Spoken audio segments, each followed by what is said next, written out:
नमस्कार दोस्तों, आप सबका एक बार फिर स्वागत करते हैं। दोस्तों, आज की वीडियोस में मैं आपके सामने बात करूंगा संविदा कर्मियों को लेके। इन्होंने काफ़ी प्रकार से यहाँ पे काफ़ी जो विवादों में मुद्दा रहा है, साथ ही हाई कोर्ट में इन्होंने यहाँ पे रिट दायर की, लेकिन उसकी पालना जो है विभाग के द्वारा यहाँ पे आला अधिकारी के द्वारा नहीं की गई।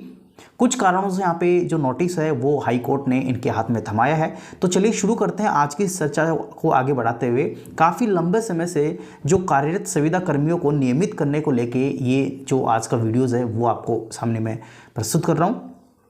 साथ ही इसमें राजस्थान हाईकोर्ट ने चिकित्सा एवं स्वास्थ्य विभाग में लंबे समय से प्लेसमेंट एजेंसियों के द्वारा जो कार्यरत सेवा कर्मियों में नियमित करने की बात यहाँ पे कही गई थी। प्रमुख रूप से यहाँ पे चिकित्सा सचिव, साथ ही स्वास्थ्य निदेशक, वित्त सचिव और सीकर सहित 2 जिलों में जो सीएमएचओ के अंदर नोटिस हाल ही में जवाब तलब यहाँ पे राजस्थान के उच्च जो न्यायालय है, हाईकोर्ट है, उसके द्वारा जवाब तलब किया गया है।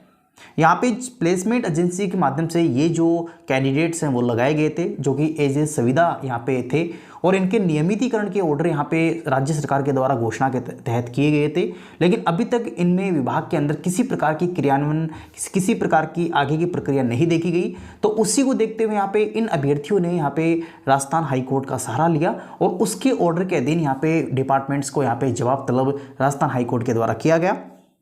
साथियों, इसके साथ ही अदालत में कहा गया कि यदि ये संविदा कर्मी संतुष्टिजनक तरीके से काम कर रहे हैं तो इनकी सेवा से नहीं हटाया जाए, यानी कि इनको हटाने की बात यहाँ पे डिपार्टमेंट्स के आला अधिकारियों के द्वारा की गई। लेकिन ये संतुष्टिपूर्वक यहाँ पे जो काम कर रहे हैं तो इनको यहाँ पे जो हटाने के जो ऑर्डर है वो यहाँ पे नहीं लागू होने के ऊपर जस्टिस सुदेश बंसल की एकल पीठ ने यह अंतरिम आदेश भजन लाल व अन्य की दायर याचिका के प्रारंभिक सुनवाई करते हुए यहाँ पे दिए गए हैं।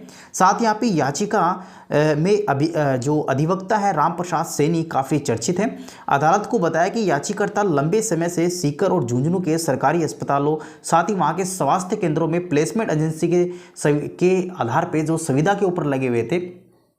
हालांकि ये मुद्दा काफ़ी दिन पहले आपने देखा है कि वोकेशनल एजुकेशन, जो कि राजस्थान के स्थानीय स्कूल्स में, गवर्नमेंट स्कूल्स में जो पैलेस किए गए थे वोकेशनल ट्रेनर, तो उनके ऊपर भी ये जो नियम है वो लागू किए जाने की बात कही गई थी। लेकिन कुछ कारणों से यहाँ पे आला अधिकारियों के द्वारा इस बात को दबा दिया गया और इसके ऊपर हाई कोर्ट के अंदर भी रीट लगी, लेकिन उसके बाद में भी इसका कोई जेन्युइन निष्कर्ष यहाँ पे वोकेशनल ट्रेनर्स का नहीं निकला। खैर, अब हम बात कर रहे हैं चिकित्सा विभाग की। तो आगे हम बात करें, राजस्थान सरकार की ओर से संविदा कर्मियों के नियमित करने के लिए राजस्थान के contractual hiring to civil post नियम 2022 बनाए गए थे, जिसके तहत संविदा कर्मियों को स्थायी किए जाने की बात कही गई थी। साथ ही इसके बावजूद याचिकाकर्ताओं को इन नियमों के तहत नियमित करने की प्रक्रिया भी शामिल नहीं की गई अभी तक। साथ ही उसके बाद में राज्य सरकार के अधीन ही काम यहाँ पे कर रहे थे। इसके अलावा उसे हटाकर संविदा कर्मियों को नियुक्ति की जा सकता है, जबकि नियम अनुसार एक संविदा कर्मी से दूसरे संविदा कर्मी को कभी नहीं हटाया जा सकता, यानी कि उसको बदला नहीं जा सकता। साथ यहाँ पे किसी भी संविदा कर्मी को संबंधित पद पर नियमित कर्मचारी के नियुक्त होने पर ही यहाँ पे हटाया जा सकता है। याचिका में गुहार की गई है अभ्यर्थियों के द्वारा कि उनकी लंबी संविदा अवधि को देखते हुए 2022 के नियमों के तहत यहाँ पे नियमित किए जाने की बात कही गई थी। साथ ही इस सुनवाई करते हुए यहाँ पे एकल पीठ ने संबंधित अधिकारियों से जवाब तलब किया। साथ ही याचिकाकर्ताओं को के द्वारा जो हटाने पर यहाँ पे रोक लगा दी है। तो आप देख सकते हैं यहाँ पे राजस्थान हाईकोर्ट के द्वारा जवाब तलब यहाँ पे जो चिकित्सा विभाग है, वहाँ के सचिव हैं, वहाँ के डायरेक्टर हैं, वहाँ के वित्त फाइनेंस जो है, उनके से यहाँ पे जवाब यहाँ पे राजस्थान हाईकोर्ट के द्वारा मांगा गया है कि संविदा कर्मी जब लगातार यहाँ पे काफ़ी सालों से वर्क कर रहे थे तो उनको हटाए जाने की प्रक्रिया या फिर उनकी कार्यशैली भी संतुष्टिजनक रही, फिर हटाए जाने का क्या कारण है, या फिर उनको जो कॉन्ट्रेक्चुअल रूल राज्य सरकार के द्वारा बनाए गए थे उसके अंदर यहाँ पे ले लिया गया, तो उनको फिर नियमितीकरण यहाँ पे क्यों नहीं किया गया। तो काफ़ी मुद्दे यहाँ पे इसका विवाद बना हुआ है। हालांकि राजस्थान हाईकोर्ट में इसका जवाब तलब जो है वो यहाँ पे डिपार्टमेंट से किया गया है और जल्द यहाँ पे डिपार्टमेंट्स कुछ यहाँ पे जेन्युइन आशा करते हैं कि कुछ अच्छा यहाँ पे पॉजिटिव इन अभ्यर्थियों की रिगार्डिंग में देगा।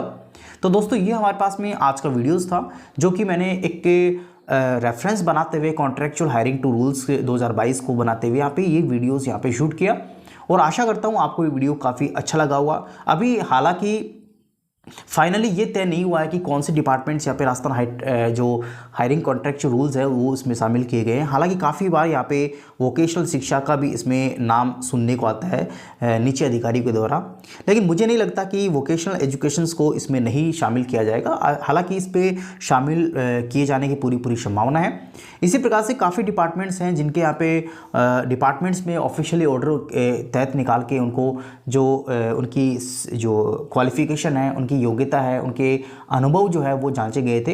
लेकिन वोकेशनल एजुकेशन में इसी प्रकार का कोई भी इश्यूज़, कोई भी सर्कुलर जो है डिपार्टमेंट्स के द्वारा जारी नहीं किया गया था कि इनको इस रूल्स में लेना है या फिर नहीं लेना।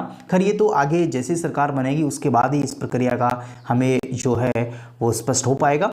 तो आशा करते हैं आपको वीडियो काफ़ी अच्छा लगा हुआ। चैनल को सब्सक्राइब और बेल आइकन्स को दबाना बिल्कुल ना भूलें। साथ ही वोकेशनल से जुड़ी हुई समझ जानकारी मेरे द्वारा इस चैनल पे दी जाती है, और जैसे यहाँ पे अपडेट्स मिलेगा वोकेशनल ट्रेनर्स के बारे में मैं आपको इसी पोर्टल के माध्यम से अवगत करवाने की पूरी कोशिश करूँगा।